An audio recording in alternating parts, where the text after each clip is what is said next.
I'm Dar from Dar's Divine Connections, and I'm here today to talk about grounding with Mother Earth as an effective way to connect to the natural electromagnetic forces that are there for you. This neutralizes this sea of electromagnetic pollution that we live in today in our modern day world. Those of us who do massage and energy work have been using grounding as a technique to prepare ourselves to work with clients, as well as at the end of a session to help them come back down into the real world and be ready to go out with higher energy to tackle what they have to tackle out in life. According to the Journal of Alternative and Complementary Medicine, in an article they did recapping research for the last 5 to 8 years about Earth's natural forces.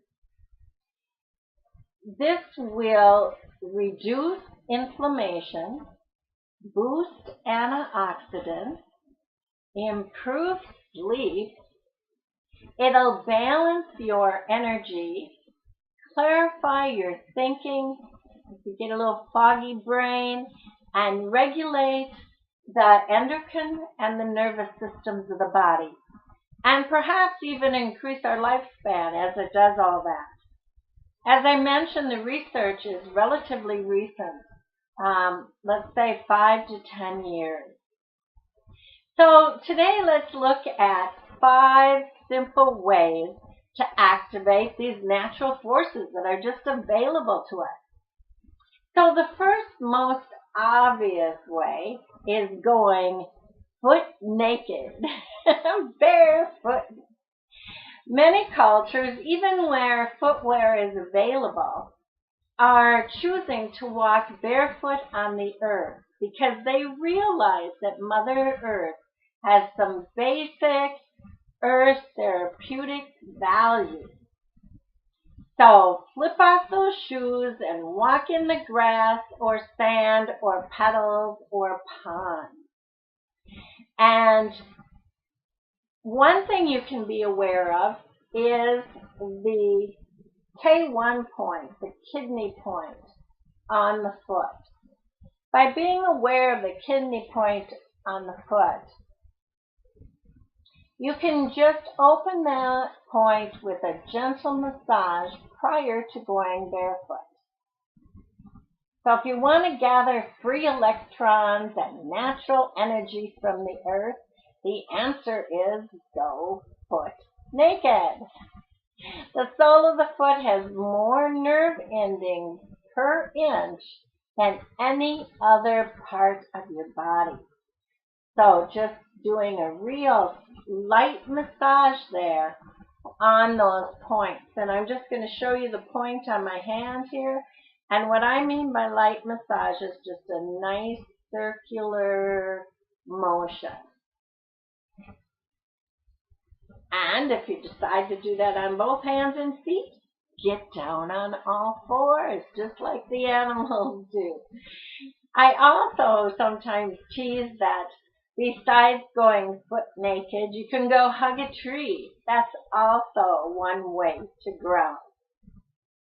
Now, sometimes we have trouble getting out in nature. So the second way is to bring nature into your home. You can decorate with the elements of air, water, fire, or earth. You can do arrangements or even artwork. There was a study done, a double-blind study done of people recovering from surgery, and those that had a window overlooking nature or artwork representing nature healed at a faster rate than those with no window or those with abstract art. So I find that just fascinating.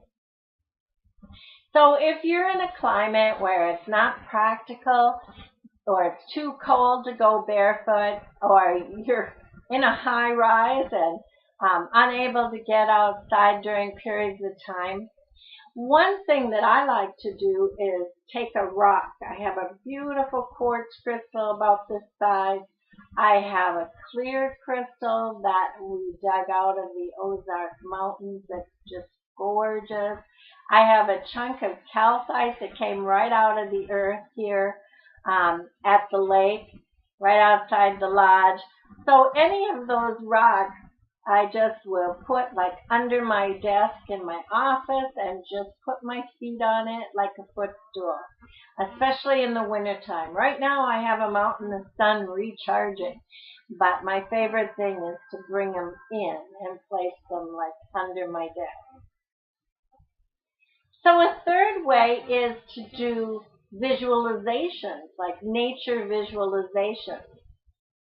So as you ground, whether it's inside or out, be sure that you're setting an intention and picturing in your mind that you're reaping all those benefits. And one way to do that is to picture that the cells in your bloodstream are recalibrating and your circulation is improving. Because it is.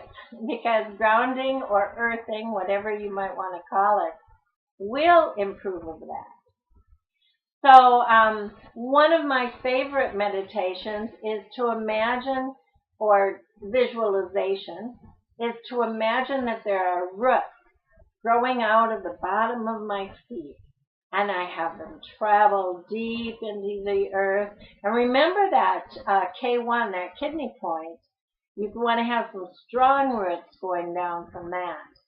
And the roots go deep out of the bottom of my feet, down into the earth, and then I imagine stalactites and stalagmites and layers of red clay and beautiful crystals and amethyst glinting and clear crystals glinting and all the different sedimentary rock, all the different layers of rock and the colors until those roots reach the center of the earth, where the earth is just rotating at 900,000 millihertz per second. It's just spinning really fast, and I root into that big volcanic fire and just bring all those beautiful energies back up into my body and let them just come up and into all parts and circle around and warm me and then ground me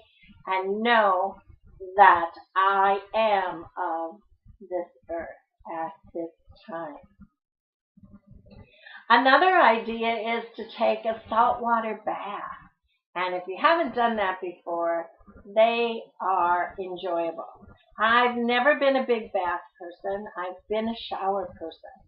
So if I'm in a hurry, I will take salt and do a salt scrub and imagine that I am being showered. Under my shower, I'm in a stream of salt water, beautiful salt water, waterfall going into a big pool.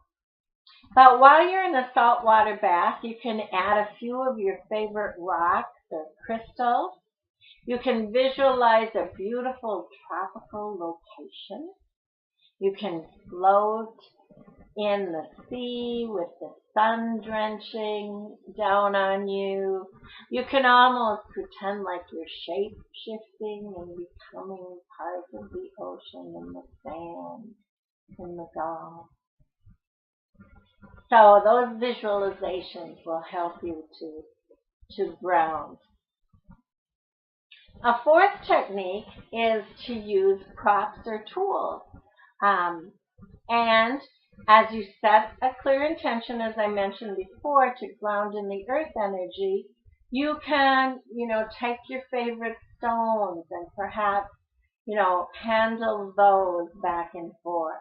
You can take mala beads, or I happen to have cedar beads, and you can finger each one of those, setting the intention that you're grateful for different things in your life. I like to do that. I actually have my cedar beads of 4 directions here with me. So I will actually finger each one and think of something to be grateful for. So that's a technique you might try. I enjoy walking the labyrinth or a spiral as well, using that as a tool. And all of these props are tools that I've mentioned just recently in this 4th technique. Repetition is what's important in helping you ground and appreciate the earth. And the 5th and final technique that we're covering today is to apply sound. So you can listen to recordings of rain and waves and songbirds and frogs. And we have natural crickets at night, which I'm surprised we don't hear yet. It's just dusk here. And I kind of lost my train of thought a minute. Because the dog is right here and he just decided to take a drink of water. Some of you have met Dusty Boy.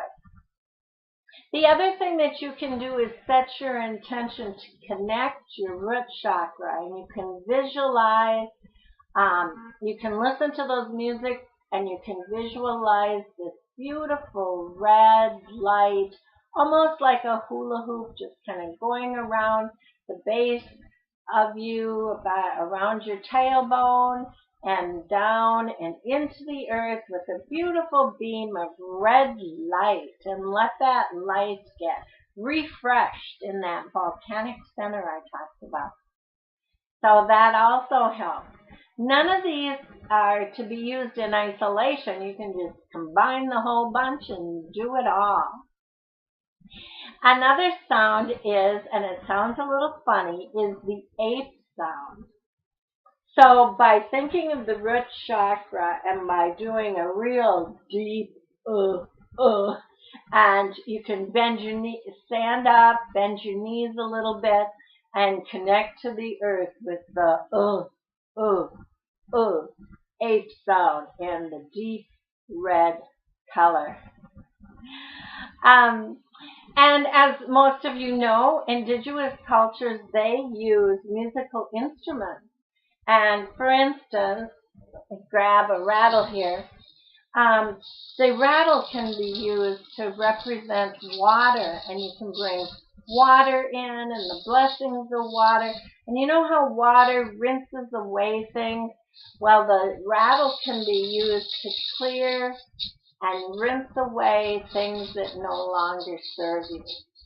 So there's different rattle techniques that will probably be covered at another time, but I do want to mention the rattle as a way to bring water in and sound.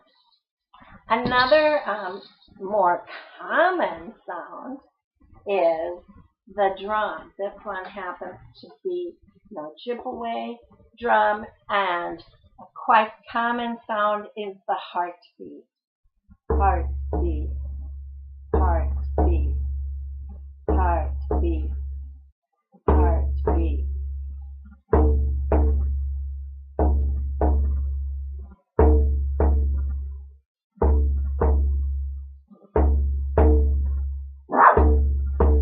Doesn't that just make you help center and ground? Well, now you know the dog is really here because you've heard him Dusty. Quiet, please.